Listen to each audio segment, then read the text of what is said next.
Today, I'm breaking down one of the most powerful interviews Tim Ferriss has ever done. In just a few minutes, we're going to unpack his insights on trauma, emotional healing, purpose, mental health, and the science that could change your life.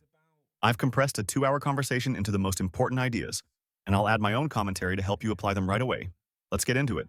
In recent history that we've had so many answers to some of these bloody questions, like the solar eclipse, we now know what's going on there. It's not God testing us, so the Vikings are throwing their spears at it. We know what it is now. So not believing, atheism, agnosticism, is that a fairly new construct? And are we not meant to know so much? Well, I think that humans need certainty. They need something to believe. And if your belief is that non-belief is the way, well, guess what? I mean, that's a belief. Right? Okay, right? fair. Yeah. So I would say that my experience is if you want to experience self-transcendence, which I think is critical for mental health, you don't need religion per se. What you can have, I think, a very wonderful life without religion. I don't think it's possible to have a wonderful life without awe and wonder. And those are things you can architect. Those are things you can very much architect and engineer and schedule in your life. Why have veganism and CrossFit done so well? They're religions. I mean, effectively. They may not have a God per se, but certainly they have thought leaders, the Glassman before his fall from grace, and so on, various athletes and so on. But it's like clear rules, community, self-enforcing, and describing life sports. Yeah, I mean, it's like this is religion. Just goes by another name. It's a lot of the behaviors, collective behaviors, and tenets of religion, just lacking the R word. What do you worship? Yeah, I knew that was coming. Yeah, you said I think the risk for me is that I feel like I have a moral obligation to help people, which can turn into a bit of a savior complex because of a lot of the pain that I've suffered in the past.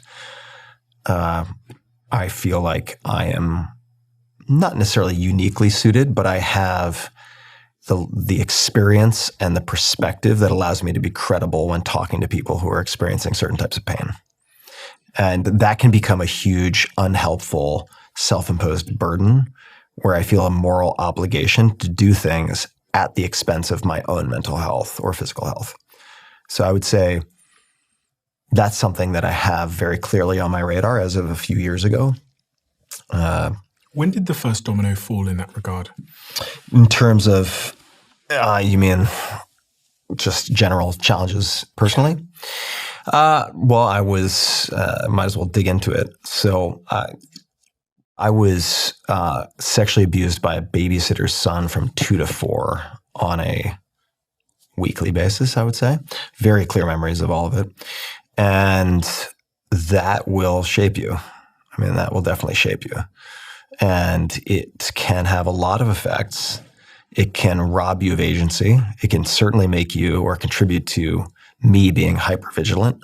I'm very slow to trust. And so on and so forth, right? Like that is a formative experience at a formative time. And then later had, I think, number one, a genetic predisposition, if you just look at my family, to major depressive disorder. And that showed up as, let's call it, on average, starting in early adolescence, like 3 to 4 multi-week or multi-month depressive episodes per year. That is half of your lived time. And for people who may have experienced something like this, I will say that there are tools that work. So now, never thought it would be possible, but I would say now I have one depressive episode of a few weeks at most every 2 to 3 years. Mm-hmm. Now, the juxtaposition between those two people is hard to overstate. Right? Yeah. Those are two fundamentally different experiences of being a human. Mm-hmm. And a lot of it ties back to some of the levers I was talking about, right? Metabolic psychiatry, psychedelic assisted therapy, bioelectric medicine, including accelerated TMS. Like these things for certain people really work and can be durable. They're not one and done. Very few things are. But these are things that you can slowly chip away at and become familiar with. And instead of feeling like you're held captive by them, feel like you can mold the experience into something that is at least not disabling. Mm-hmm. Sometimes you can make it enabling. I remember a very good psychotherapist said to me, maybe 5 years ago, 6 years ago, take the pain and make it part of your medicine. And it was basically like, all that stuff is horrible. Nothing can excuse it. Take that pain and make it part of what you offer the world. And there was, I would say, the combination of that statement and also COVID, during which my girlfriend at the time, because she knew about my history, very few, at that time, there were maybe 2 people in the world who knew about it. Wow. 2 long-term ex-girlfriends I'd been with for like 5 to 6 years each. And parents didn't know? Parents didn't know. Family, really? Yeah. And I was sitting with her during COVID, just as it was getting fully ramped. And I'd always planned on writing a book about it, or like my healing journey after my parents passed away, because I didn't want them to blame themselves. And my girlfriend at the time, over a meal, said something that had a huge impact, which was, have you ever thought about how many people are going to pass away from natural causes or from COVID or anything else before you ever have a chance to write this book? Because you're probably not going to write that book for 10, 15 years. Think of all the people you could have helped that you didn't help.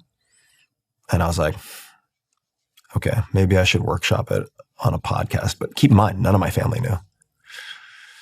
And so I was very fortunate to have a very close friend who's based here in New York City, Debbie Millman, Design Matters podcast, one of the longest running podcasts in the world. Wonderful human. And she disclosed to me a number of years back, for the first time in full fidelity, extended childhood sexual abuse. And we talked about it. And I came clean with her after that conversation with my girlfriend. And I asked her if she would be open to having a conversation with me that we could record, but as a conversation, because I knew I couldn't do it as a monologue. I just knew I couldn't do it. And I told her in advance, I said, I have no idea if I'm ever going to share this, but I feel compelled to at least record it. And so we did, and ended up publishing that, I want to say in September 2020, something like that.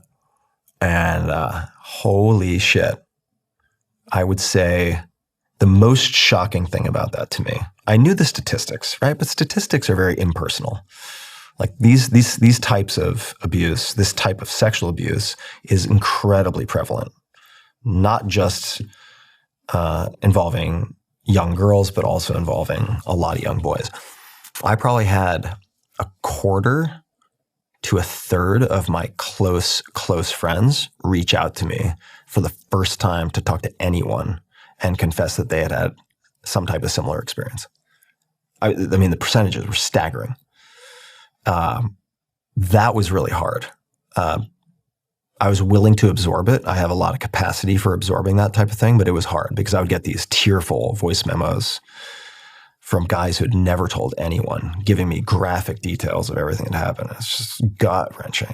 I mean, I remember walking up and down my driveway, just like tears running down my face. And like, I don't cry much. That's not really a thing for me, but just the brutality of it. And then in retrospect, seeing so many things coalesce where I'm like, oh, that explains all of these unanswered questions I had about that friend. And also for me, looking back, again, hindsight being 2020, for a long time I had, let's just call it, to pick a number out of thin air, it's like, okay, I have like 7 mental health, psycho-emotional challenges I need to address. And I was viewing them as independent problems to address. But when I was willing to reopen the door and look at the childhood abuse, everything was tied to that. And sometimes you just have to, put on your gas mask and go into the cellar and contend with that. And there's no one right way to do it. Psychiatry is still in the dark ages. It's where surgery was 300 years ago. But still, there's certain things that work, often without knowing the mechanism, seem to help a lot of people. So there are tools. I think internal family systems created by Dick Schwartz is very interesting. The MDMA-assisted psychotherapy, certainly for PTSD, very interesting and generally well tolerated. Not right for everybody. And then a number of the other things that I mentioned. Family constellation therapy, also quite helpful for a lot of people. But it's not insurmountable. What I would not say is that some people, and I think that I would love to be able to do this, but I just can't get there, or who would say, like, I don't regret it. I'm glad it happened because here's the silver lining. No. Like, if I could Control Z and remove that stuff, 100% I would. I mean, it did a lot of damage. But it gives me a credible voice when I am talking to people who have had these experiences, and that is valuable. Can you explain to me what you've learned about how you were 2 years old at the time? Yeah. Between the age of 2 and 4, you said. Mm-hmm. What is, I'm kind of asking about the mechanism here. What is happening in a 2 to 4 year old child's brain that causes the damage? Because presumably at 2 years old, you don't understand what's happening. You don't understand what this individual, this person who's older than you is doing and the context of it. Yeah. So I'm trying to understand what the mechanism of harm is to an innocent child who doesn't understand the context of what's going on here. Yeah, I don't think anyone can really answer that particularly well with high conviction. But what I'll say is that I am blessed and cursed with a near photographic memory for some things. Mm-hmm. So you have the original injury, right? Mm-hmm. You have the original insult. But if you have, as I do, which is weird, but like I can draw the floor plan of almost any building, any restaurant I've ever been in. That's great. Even once. I don't know why that is, but I can do that. Now, there are upsides to that. There are a lot of downsides too in the case of abuse. And as you have greater and greater ability to navigate the world and realize what has happened, what is happening, what might happen, and you can recontextualize high fidelity memories, well, then you realize that that thing that was very weird at the time was a lot more than just weird, right? It was just straight exploitation and abuse. So that's the best answer I think I can give to that question. It's similar to what Lisa. Tim is right. Humans collapse without purpose. Your nervous system needs meaning the same way your body needs water. Dr. Lisa Feldman told me, she's a neuroscientist who said, she told me this story, it's obviously an anecdote, so it's an N of one. So obviously taken with caution, but she told me the story of a young woman who was abused by her uncle and lived a normal life. Everything was fine, slept well, then watched Oprah. And Oprah had on there an array of women that were abused when they were younger. And she recontextualized what happened to her. And from that day onwards, she had all the symptoms of someone who was abused. She had sleep disruption, health disruption, all these things. Yeah. Because she had suddenly, as you used that term, reconceptualized actually what had happened there. Yeah. This made me, Yeah, I mean, look, I think people who have been abused are those who survive and do well afterwards in some way are become very good by force, by necessity at compartmentalizing. And if you look at some of the very, very top tier military special forces units and so on, the percentages of those guys who have been abused, very high. Now, why would that be an asset? Well, if you're in battle, if you're in a chaotic environment where people are dying or at risk of dying, and you need to act effectively and calmly in the most disruptive, unpredictable environment imaginable, compartmentalizing is a superpower, right? Mm-hmm. Where you can basically detach and take this observer status almost as if you're watching yourself. doing, kill and capture raids or whatever it might be.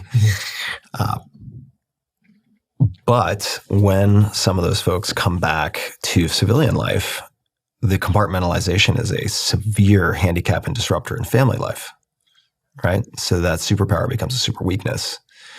And I think that is true outside of the military for people who survive abuse. They may bury it completely, put it under lock and key subconsciously, so they don't even have explicit recall of the event until perhaps there's some triggering catalyst that brings it back up. They might just say, hey, look, that happened. It's terrible. Like, no need to dwell on the past. I want to move forward, which I think, frankly, is a viable strategy. I don't think everyone needs to go, put on their hazmat suit and unearth everything bad that has ever happened to them. I don't think that is automatically productive or helpful. Can make people really despondent because you can't fix the past, right? Mm-hmm. So I would say that in my case, that compartmentalization was on some levels very enabling, right? Like I could out-endure a lot of people in sports, in work. My pain tolerance was incredibly high, but there is a price to be paid when you cauterize certain aspects of yourself and disallow certain types of emotions. Like there are prices to be paid. And I will say that I think the potential and promises of psychedelics by and large are overstated. But in terms of bringing emotions back online, that was almost entirely due to psychedelic experiences for me. Bringing emotions back online. Yeah. So I hadn't cried in like 20 years. Couldn't remember the last time I cried. And then I'd be like on a plane watching a really compelling, kind of heart-wrenching documentary and just start crying on the plane. I'd be like, what the fuck is going on here? What the fuck? And certain emotions just came back online. And I think that once those were online, that is in part what then pulled along with it this revisiting of these high-fidelity memories. And then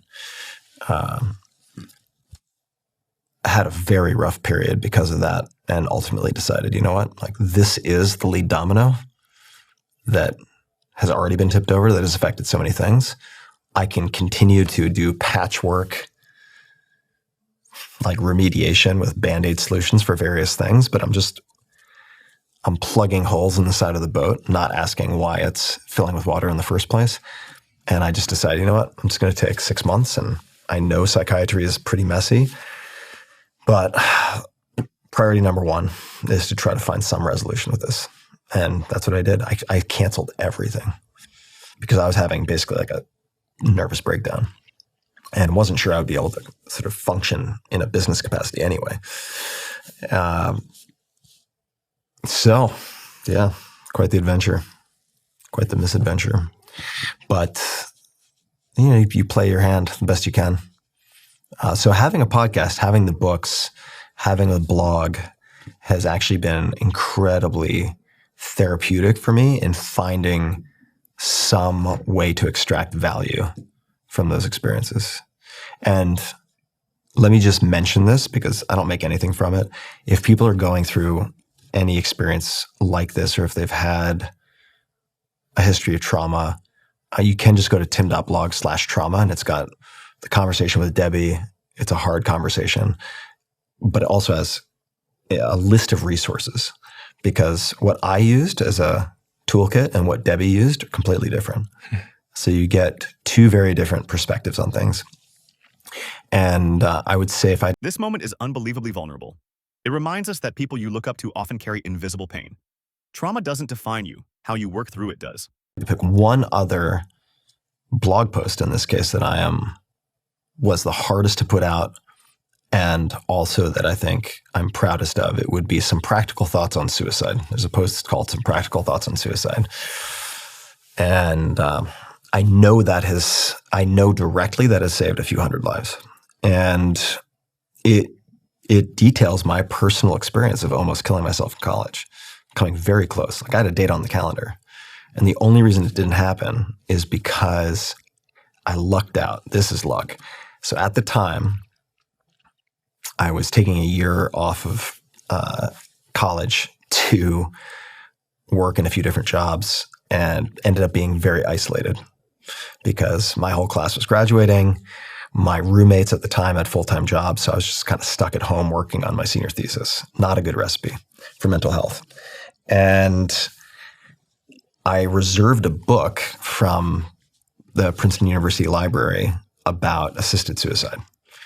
And the book was out. Popular book, it would seem.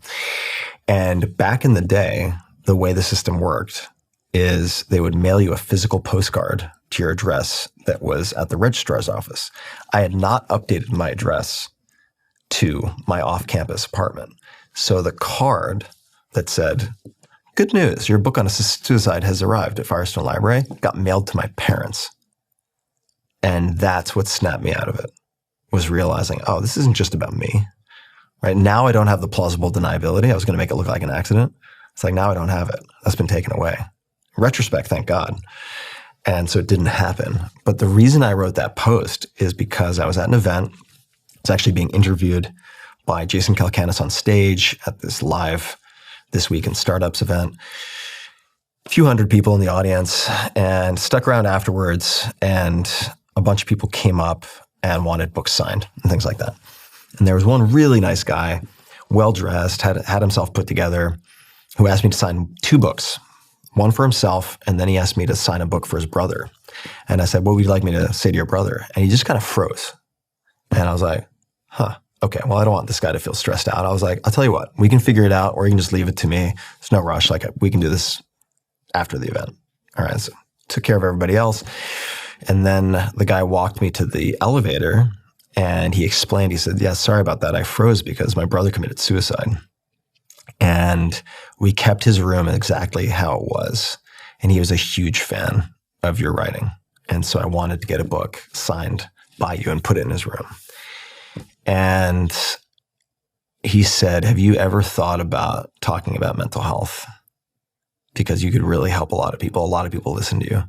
And unbeknownst to him, I had all the history with coming this close to killing myself. And I sat with that, and I was like, yeah, he's right. He's really right. I have a responsibility to write about it. And that blog post took me at least a month to write and rewrite and have proofread, consider deleting. And because that was also something that my family didn't know about. I mean, they knew about the book, but they didn't realize how close it was. So that was also another wonderful call with family to be like, "So there's this thing about to come out." Should probably give you a heads up so you don't hear about it from everybody in the extended family. But this is one of the most important takeaways of the whole interview. Recognizing patterns early can literally save lives. Parents received that thing in the post. Yep. That slip, the library slip. Yep. Did they call you? My mom called me with this very shaky voice, being like, what is this? Why did you reserve this book? And I lied. I said, "Oh, well, I have a friend at Rutgers, and he was trying to get this book for a research project, and they didn't have it at their library, so he asked me to get one through Firestone." But I was just lying. But I knew the jig was up, right? And that was the turnaround point. And that was also, because this was in 1999, where I just decided to go 100% into physical training. And there's a lot of backstory behind it. People can read about it if they want on that post, some practical thoughts about suicide. But it is so fucking common. It's very disturbing. Like when you realize, it's disturbing and reassuring. It's disturbing because you realize how prevalent it is and how close so many people have come. It's reassuring because you realize also very quickly that you are not alone. You're not uniquely flawed. This doesn't need to be personal and permanent. People have solved for this. Looking at my audience over the last 10 years, every mental health complication or diagnosis that I can think of is up and to the right, just hockey stick. So chronic anxiety, treatment-resistant depression, you name it. right? Obesity, loneliness, which can take many different forms, usually self-imposed. And when I see a constellation of issues like that, I try to identify, if I can, not just the symptoms, because then you end up putting Band-Aids on things that are interrelated, but treating them as silos, but looking underneath it to see if there are root causes that we can address. So let me speak to that first. So on the mental health side, I'll just throw out a few things that have been very, very helpful. There are the behavioral questions, and I would agree that at its simplest level, you can just look at what we're evolved for, right? Just take a close look at evolutionary biology. Independence, lone wolf, is not in our programming. It just is not. So I would say when in doubt, revert on some level to what people were doing a few hundred years ago at the most recent, right? And that would be sort of assumption number one. Then I would say to people who are suffering right now, the social interaction, analog human interaction, I would just say is the one target when hit that solves a multitude of other problems that otherwise you'll be playing whack-a-mole with.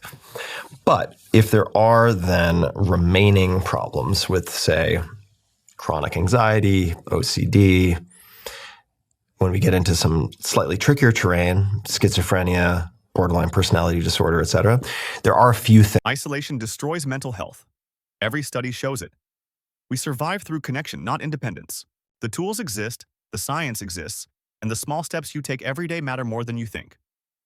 If you want part 2, where I go deeper into the mental health science and the future of therapy, tell me in the comments. Make sure to like, subscribe, and share this video with someone who needs it. See you in the next one.